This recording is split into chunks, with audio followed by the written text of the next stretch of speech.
Donald Trump 2020 সালে জো বাইডেনের কাছে পরাজিত হলে অনেকেই ভেবেছিলেন তার রাজনৈতিক জীবনের সমাপ্তি ঘটেছে।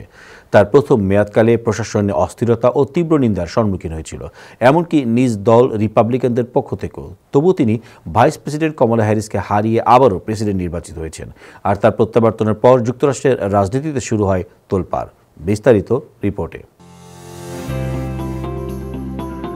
2020 সালে জো বাইডেনের কাছে হারলেও 4 বছর পর এসে কোটি কোটি আমেরিকানদের সমর্থনে ফের প্রেসিডেন্ট নির্বাচিত হয়ে চমক দেখালেন ডোনাল্ড ট্রাম্প।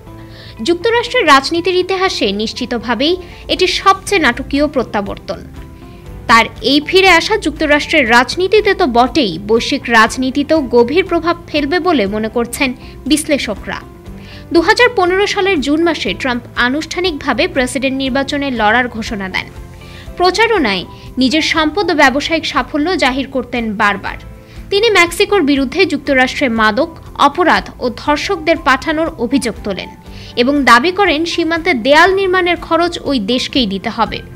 এরপর মেক আমেরিকা গ্রেট অ্যাগেইনকে তার প্রচারাভিযানের স্লোগান বানিয়ে সহজেই রিপাবলিকান পার্টির অন্যান্য সদস্যদের পেছনে ফেলে ডেমোক্র্যাট প্রার্থী হিলারি ক্লিন্টনের সঙ্গে প্রতিদ্বন্দ্বিতা করে বিজয়ী হন।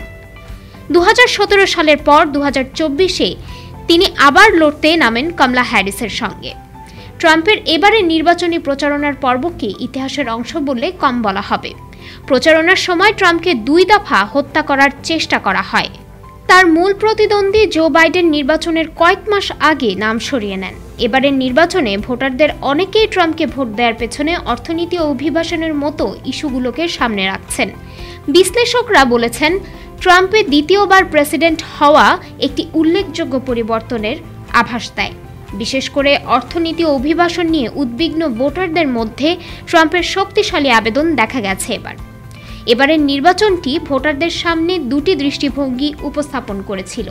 একটি হলো ট্রাম্পের আমেরিকাকে আবার মহান করার প্রতিশ্রুতি, আর দ্বিতীয়টি হলো ট্রাম্পের নেতৃত্বে গণতন্ত্র হুমকির বিষয়ে কমলা হ্যারিসের সতর্কতা।